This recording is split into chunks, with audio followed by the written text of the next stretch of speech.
Hello friends, నేను chicken అయితే prepare చేసేస్తున్నాను. ఫస్ట్ బాండిల్ అయితే పెట్టేశాను. ఒక 7 స్పూన్స్ ఆయిల్ అయితే పోసేసాను. ఒక 6 ఆనియన్స్, 5 చిల్లీస్ అయితే కట్ చేసేసి ఇలా తీసేసుకొని మంచిగా ఫ్రై అయితే చేసేసుకుంటున్నాను. ఇది కొంచెం ఎర్రగా ఫ్రై అవుతుంది. అయ్యాక ఒక 4 టమాటోస్ని అయితే కడిగి చిన్నగా కట్ చేసుకొని దీంట్లో అయితే యాడ్ చేసుకోండి. చూడండి, నేను యాడ్ చేసేస్తున్నాను. ఇలా యాడ్ చేశాక దీంట్లో ఒక స్పూన్ సాల్ట్, ఒక స్పూన్ పసుపు వేసేసి ఇలా మూత పెట్టేసేయండి. చూడండి, ఇలా అయితే ఉడికిపోతుంది. ఇది ఉడికిపోయాక మనం చికెన్ అయితే 2 కేజెస్ మంచిగా కడిగి పెట్టుకున్నాం కదా, ఆ కడిగి పెట్టుకున్న చికెన్ అయితే దీంట్లో యాడ్ చేయాలి. చూడండి, నేనైతే యాడ్ చేసేస్తున్నాను. ఫ్రెండ్స్, మీరు ఫస్ట్ టైం నా ఛానల్ చూస్తున్నట్లయితే ప్లీజ్ లైక్ చేయండి, షేర్ చేయండి, సబ్స్క్రైబ్ చేయండి. లైక్ చేయడం మర్చిపోకండి. ఫ్రెండ్స్, నేను సాల్ట్ అయితే తక్కువ వేసాను. ఇది కర్రీ అయ్యాక ఒక్కసారి చెక్ చేసుకొని మళ్ళీ సాల్ట్ కావాలంటే యాడ్ చేసుకోండి. చూడండి, ఇవన్నీ వేసాక ఆల్రెడీ నేను పసుపు, సాల్ట్ అయితే వేసేసాను కదా. నెక్స్ట్ ఏవైతే మసాలాలు ఉన్నాయో యాడ్ చేసేస్తున్నాను. 2 కేజెస్ చికెన్కి 1.5 spoon garam masala plus 2.5 spoon chilli powder, next 1 spoon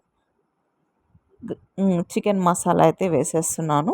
ఫైనల్గా అల్లం పేస్ట్ అయితే వేసేయాలి. 1.5 స్పూన్ అయితే యాడ్ చేసుకుంటున్నాను. ఫ్రెండ్స్, నేనైతే చిల్లీస్, ఈ గరం మసాలా ఇవన్నీ తక్కువగా వేసుకున్నాను. ఎందుకంటే మేము స్పైసీగా తినము. సో మా స్పైసీనెస్ తగ్గట్టు నేను వేసుకుంటున్నాను. స్పైసీగా తీసుకునే వాళ్ళు కొంచెం ఎక్కువగా వేసుకోండి. చూడండి, ఇవన్నీ వేసాక అల్లం పేస్ట్ అయితే వేసేస్తున్నాను 1.5 స్పూను. వేసేసి దీన్ని మంచిగా మిక్స్ చేసుకోండి. మిక్స్ చేసుకున్న తర్వాత దీన్ని సిమ్ పెట్టేసి మంచిగా మూత పెట్టేసేయండి. ఒక 5 మినిట్స్ సిమ్లో ఉడకనివ్వండి. అది ఉడికాక దాని చికెన్లో ఉండే వాటర్ ప్లస్ ఆయిల్ అనేది పైకి వచ్చేస్తుంది. చూడండి, మూత అయితే పెట్టేస్తున్నాను.